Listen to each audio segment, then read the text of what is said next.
안녕하세요 여러분, 아르고 심리의 베이쌤입니다. 오늘은 정말 많은 분들이 궁금해하시는 MBTI 어떻게 하면 A부터 Z까지 좀 꼼꼼하게 공부해 볼 수 있을까? 그 부분에 대해서 한 책을 소개해 드리려고 하는데요. MBTI의 의미라는 책입니다. 저는 솔직히 이 책의 홍보를 요청받고 되게 놀랐어요. 왜냐면 저는 이제 심리학자니까 MBTI에 대해서 알고 있는 게 당연하지만 이 저자분이 심리학자가 아니에요. 그런데 MBTI를 순수하게 너무나 좋아하시는 거예요. 그래서 책까지 쓰셨어요. 성덕이라고 해야 될까요? 그래서 박철용 님이 이 글과 본문 디자인을 하셨는데 서울대학교 대학원 물리학과예요. 너무 신기하더라고요. 그래서 MBTI 전문과정 중급을 수료하시고 MBTI를 되게 많이 깊이 연구하고 고민을 하시는 분인 것 같더라고요. 이런 물리학자의 눈으로 본 MBTI라는 책도 같이 저술을 하셨습니다. 그래서 일반인들이 보기에 MBTI를 어떻게 정리하면 가장 효과적으로 볼 수 있을까? 그리고 어떻게 하면 가장 기본적인 개념부터 많은 사람들이 궁금해하는 부분까지 대답할 수 있을까에 대해서 아마 응답을 해줄 수 있는 책이라고 저는 생각이 들어요. 이 책은 도서를 지원받았고요.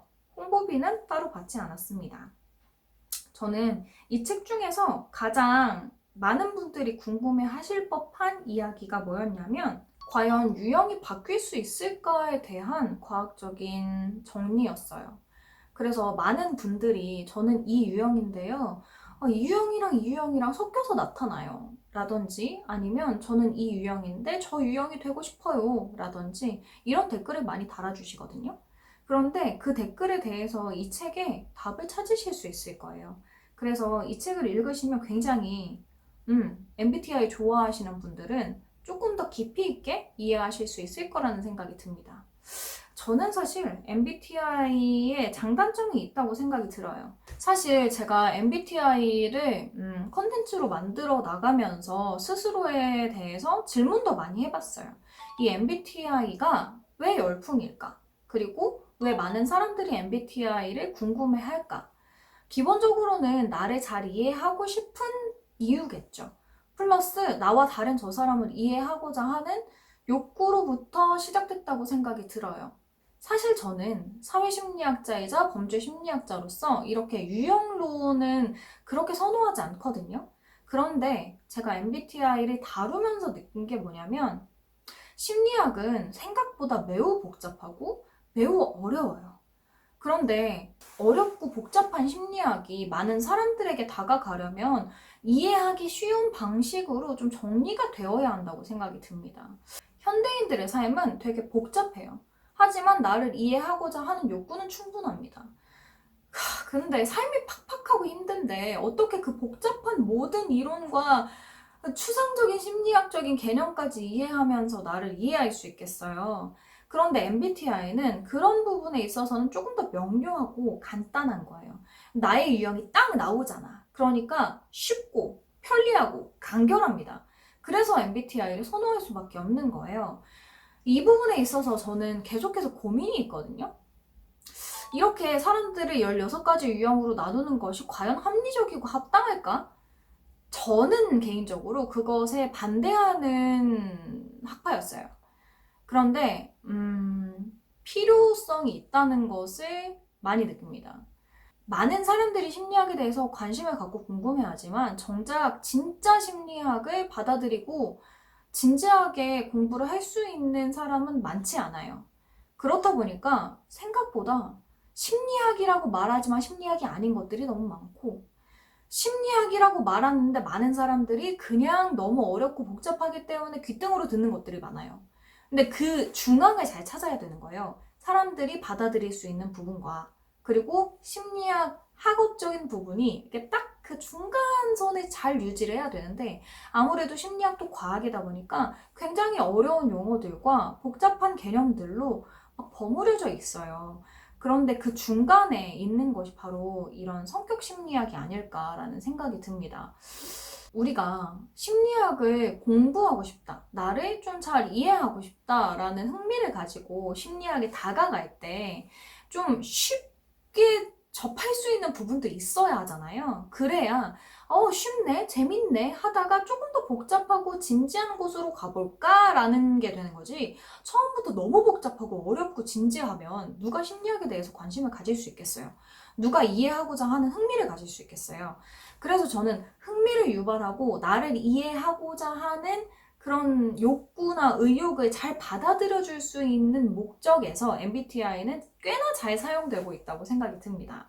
그래서 제가 MBTI 컨텐츠를 다룰 때마다 너무 과몰입하지 마세요. 왜냐면 MBTI라는 것이 절대적인 값이 아닙니다. 성격 심리학, 그리고 성격을 파악할 수 있는 심리적인 여러 가지 검사 중에 하나, 아주 일부기 때문에 너무 과몰입해서 나는 이런 유형이니까 너랑 안 맞아 하고 선을 딱 긋거나 아니면 나를 소개하는 것 자체를 이것 자체로 설명을 하는 거는 그렇게 좋지 않다고 이야기를 드렸죠. 하지만 심리학이라는 개념에 접근하기 위해 MBTI를 타고 가는 것은 전 좋다고 생각을 해요. 어떻게 보면 일반인의 생각과 진지한 학문으로서의 심리학에 브릿지가 되어주는 것이 지금 MBTI라고 저는 생각을 합니다. 그래서 그런 목적에서 MBTI는 자신의 목표를 매우 잘하고 있다라고 생각이 들어요. 그래서 만약에 여러분들이 MBTI에 관심이 있고 내가 왜 이런 결정을 하고 이런 삶을 살고 있는지, 그리고 나는 왜 이런 불안과 어려움을 경험하고 있는 건지, 그리고 다른 사람들은 왜 나와 다른지, 이런 부분에 대해서 관심을 가지고 계시다면, 그리고 MBTI를 조금 더 진지하고 깊게 이해하고 싶으시다면 이 책을 읽어보는 것도 저는 좋다고 생각이 들어요. 이 책이 꽤 진지하고 학문적으로 되게 많이 고려돼서 작성이 되어 있거든요. 여기 보면 참고 문헌 제가 꼭 확인하라고 얘기 드렸잖아요. 심리학 책 읽을 때 참고 문헌 없는 책은 그렇게 좋은 책이 아니다 라고 이야기 항상 드렸습니다. 여기서는 참고 문헌도 꽤 길게 작성이 되어 있고요. 인용에 대해서도 굉장히 빡빡하게 잘 정리가 되어 있어요. 그러니까 학문적으로 타당하고 신뢰로운 책이라고 이야기할 수 있습니다. 그래서 이 책을 참고를 하시면 MBTI에 대해서 여러분들이 궁금한 거, 그리고 조금 더 깊이 있게 이해하고 싶은 부분들을 잘 이해하실 수 있을 거라고 생각이 들어요. MBTI의 의미라는 책이었습니다.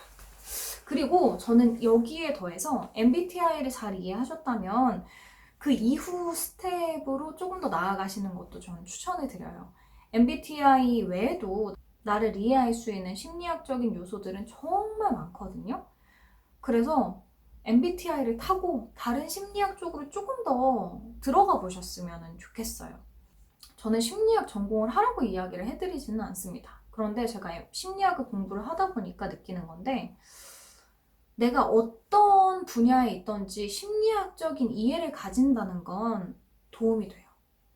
그리고 나의 인생에 위기가 찾아왔을 때 나를 객관화해서 바라보고 그 문제를 타개할 수 있는 방법을 조금 더 빨리 찾을 수 있거든요. 그런데 지금 많은 현대인들이 그 안에서 머물러서 나를 객관화하지 못해서 자기의 위기에서 잘 벗어나지 못하고 번아웃, 무기력증, 우울증, 불안 이런 것들로 인해서 고통받고 있는 것 같아요. 그래서 저는 솔직히 초중고등학교에서도 심리학을 가르치고 싶거든요. 그런 부분이 조금 아쉽기는 하지만 시중에 가보시면 심리학 책들이 정말 많아요. 그리고 저도 심리학 책 되게 많이 소개하고 있잖아요. 그래서 그런 책들 하나하나씩 읽어보시면서 나, 그리고 이 세상, 그리고 나랑 타인 이런 부분에 대해서 같이 고민을 해보시고 나를 이해해보는, 오롯이 나를 이해해보는 시간을 가지시는 것이 어떨까라는 생각을 합니다. 자, 오늘은 MBTI 책 소개 한번 해드렸고요. 그리고 심리학에 대한 영업을 한번 해봤습니다. 오늘은 조금 주저리 저의 생각을 이야기해봤는데요. 한 번쯤은 이야기를 꼭 드리고 싶었어요. 왜 MBTI를 굳이 다루냐? 범죄 심리학자가, 그리고 사회 심리학자가 MBTI를 왜 다루냐라고 비판도 많이 해주셨거든요. 그런데 그런 분들에게 꼭 이야기해드리고 싶어요. 제가 알고 있는 복잡한 심리학을 일반인들에게 이야기하면 들을까요? 저는 심리학에 대한 흥미를 가지는 것만으로도 자신의 삶을 조금 더 풍성하게 만들 수 있는 기회를 찾을 수 있다고 생각을 합니다. 그래서 그 관심을 떨어뜨리지 않기 위해서 저는 노력하고 있고요. 그런 부분에서 MBTI를 계속 다룰 수밖에 없는 것 같아요. 조금 더 깊이 있는 심리학에 대해서 알고 싶으시다면 제 영상의 MBTI 말고 다른 부분도 함께 봐주시기를 부탁드립니다. 여러분들이 조금 더 성숙하고 위기에 더 잘 대응할 수 있도록 저도 많은 심리학적인 팁 그리고 심리학적인 부분들을 소개해 드릴 거니까요. 여러분들이 평소에 가지고 있는 고민이나 다른 사람들과 함께 이야기하고 싶은 부분이 있으시다면 댓글에 달아주세요. MBTI와 무관하더라도. 네, 오늘 영상은 여기까지. 이 영상이 도움이 되셨다면 구독, 좋아요, 알림 설정, 환호 응원 부탁드립니다. 자, 다음 영상에서 만나요.